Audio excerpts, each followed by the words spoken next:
Hi అండి. Welcome to స్వయం పాకం. ఈరోజు మనం చాలా హెల్తీగా, సూపర్ సాఫ్ట్‌గా ఉండే రాగి ఇడ్లీని చేసుకుందామండి. సాధారణంగా ఇడ్లీలు బోర్ కొడితే ఈ రాగి ఇడ్లీని తప్పకుండా ట్రై చేయండి. పిల్లలకి, పెద్దలకి ఇద్దరికీ బాగా నచ్చే న్యూట్రిషన్ హెల్తీ ఆప్షన్ అండి ఇది. ఫైబర్‌తో నిండిన రాగి వల్ల డైజెషన్‌కి చాలా మంచిదండి. ఇంకెందుకు రాగి ఇడ్లీని ఎలా తయారు చేసుకోవాలో నేను ఈ వీడియోలో పర్ఫెక్ట్ కొలతలతోనే చూపిస్తానండి. ముందుగా ఒక బౌల్ తీసుకోవాలండి. ఆ బౌల్‌లో ఒక కప్పు వరకు మినపప్పునేసుకోవాలి. అలాగే 1:30 కప్పు రాగులండి. రాగులను కూడా ఏసుకోవాలి. అలాగే 2 కప్పుల వరకు రైస్ అండి. ఇవి ఇడ్లీ రైసు. అన్నీ సూపర్ మార్కెట్‌లో దొరుకుతాయండి. ఇవి లేకపోయినా పర్లేదు. మన ఇంట్లో వాడే రైస్‌నైనా ఏసుకోవచ్చు. లేపోతే ఈ రైస్ ప్లేస్‌లో ఇడ్లీ రవ్వనైనా ఏసుకోవచ్చండి. అలాగే పావు టీ స్పూన్ మెంతులనేసుకొని వీటిని బాగా కలుపుకొని ఒక 4, 5 సార్లు వాష్ చేసుకోవాలండి. రాగుల్లో బాగా డస్ట్ ఉంటుంది కదండీ! వాటర్ క్లియర్‌గా వచ్చినంత వరకు ఇవి వాష్ చేసుకోవాలండి. వాష్ చేసుకొని ఇందులో మునిగినంత వరకు వాటర్‌నేసుకొని ఖచ్చితంగా ఒక 4-6 గంటల వరకు ఇవి నానబెట్టుకోవాలండి మూత పెట్టుకొని. ఇవి ఒక 6 గంటల తర్వాత నేను 6 గంటలు నానబెట్టుకున్నానండి. నేను గ్రైండర్‌లోని వీటిని గ్రైండ్ చేసుకుంటున్నానండి. గ్రైండ్ చేసుకునే ముందు గ్రైండర్‌లో ఒక చిన్న గ్లాస్ వాటర్‌నేసుకొని వీటిని ఒకసారి గ్రైండ్ చేసే ముందు వీటిని ఒకసారి బాగా వాష్ చేసుకోవాలండి. వాష్ చేసుకొని కొద్దిగా గ్రైండర్‌లో ఏసుకోవాలండి. వీటిని బాగా మెత్తగా పట్టించుకోకూడదండి. బరకగా ఉండాలి కొంచెం. ఇడ్లీకి కొంచెం బరకగా ఉంటేనే ఇడ్లీలనేవి వస్తాయి. మెత్తగా అయితే దోస పిండిలా సాఫ్ట్‌గా వస్తాయండి. కొంచెం బరకగానే పట్టించుకోవాలండి. కొద్దిగా నీళ్ళు వేసుకుంటూ మరి పలచగా చేసుకోవద్దు. పిండిననేది కొంచెం గట్టిగానే పట్టుకోవాలి. ఇలా గట్టిగా పట్టుకోనంత వరకు గ్రైండ్ చేసుకోవాలండి. ఇప్పుడు నేను మీకు చూపిస్తానండి ఎలా పిండి మిక్స్ చేసుకోవాలనేది.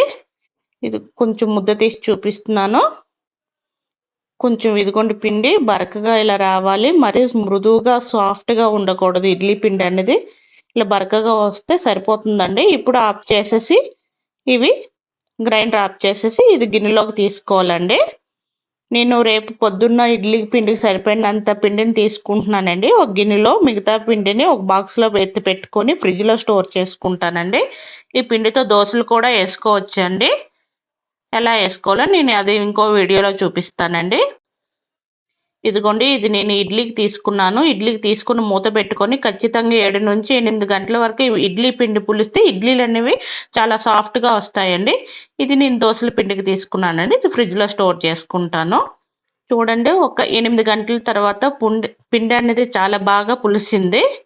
ఈ విధంగా పులియాలండి. చలికాలం కూడా ఈ రాగి ఇడ్లీ అనేది బాగా పులుస్తుందండి. ఇలా పులిసిన దాన్ని ఒకసారి బాగా కలుపుకోవాలి. దీనిలో రుచికి సరిపడినంత ఉప్పునేసుకోవాలండి. అలాగే కొద్దిగా వాటర్ అండి. మరీ పలచగా చేసుకోకండి. కొంచెం గట్టిగానే ఉండాలి పిండి అనేది. ఇడ్లీ పిండి మనకి ఏ కన్సిస్టెంట్ ఉంటదో అంతవరకు వచ్చినంత వరకు వాటర్‌నేసుకొని కలుపుకోండి. ఈ విధంగా వస్తే సరిపోతుందండి పిండి అనేది. ఇప్పుడు ఇడ్లీ రేకులని తీసుకోవాలండి. నేను ముందుగానే స్టవ్ మీద కడాయిలో నీళ్ళేసుకొని ఆ స్టవ్ మీద పెట్టేసానండి. తర్వాత ఈ ఇడ్లీ రేకులు తీసుకున్నాను. క్లీన్ చేసుకున్నవి. ఆటిలో కొంచెం ఆయిల్ చుక్కనేసుకొని, ఆయిల్ చుక్క అనేది ఇడ్లీ ప్లేస్‌లో ఏసుకొని కొంచెం ప్లేట్‌లను గ్రీస్ చేసుకోవాలండి. ఆయిల్ ఏసుకోవడం వల్ల ఇడ్లీ అనేవి మనకి నీట్‌గా వస్తాయండి. అడుగున అంటుకోకుండా. ఇప్పుడు ఇడ్లీ మౌల్డ్ ప్లేస్‌లోని ఇడ్లీ పిండిని ఏసుకోవాలండి. ఇలా 4 పక్కల ఇడ్లీ ఏసుకున్నాక ఇంకా స్టవ్ మీద పెట్టుకోవడమేనండి. ఇదిగోండి నాకు స్టవ్ మీద పెట్టుకున్న నీళ్ళు మరుగుతున్నాయి. రేకులు పెట్టుకొని మూత పెట్టుకొని సిమ్‌లో అండి ఒక 12-15 నిమిషాలు ఈ ఇడ్లీ అనేవి ఆవిరి మీద ఉడికించుకుంటే రెడీ అయిపోతాయండి. మనకి రాగి ఇడ్లీలనేవి. నాకు 15 నిమిషాలు టైం పట్టిందండి. ఒకసారి టచ్ చేసి చూస్తే వేలికి ఏమి అంటుకోకుండా వస్తే నీట్‌గా వస్తే ఇంక ఉడికిపోయినట్టండి. స్టవ్ ఆఫ్ చేసుకొని ఇంక సర్వ్ చేసుకోవడమేనండి. స్పూన్‌తోని ఇలా తీసుకుంటే నీట్‌గా వస్తాయండి. చూడండి ఆయిల్ రాయడం వల్ల ప్లేట్‌కి ఏమి అంటుకోకుండా నీట్‌గా వస్తాయండి ఇడ్లీలనేవి. ఇటు వేడి వేడిగా సర్వ్ చేసుకుంటే చాలా బాగుంటాయి.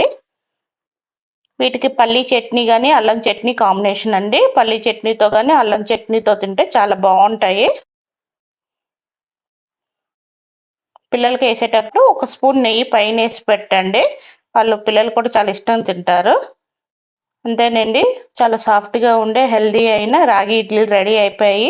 మీరు కూడా ట్రై చేయండి. ఈ విధంగా ట్రై చేసి ఎలా వచ్చాయో నా కామెంట్ సెక్షన్లో చెప్పండి. మీకు కనుక ఈ రెసిపీ నచ్చినట్టయితే లైక్ చేయండి, షేర్ చేయండి, నా ఛానల్ సబ్స్క్రైబ్ చేసుకోండి. Thank you for watching.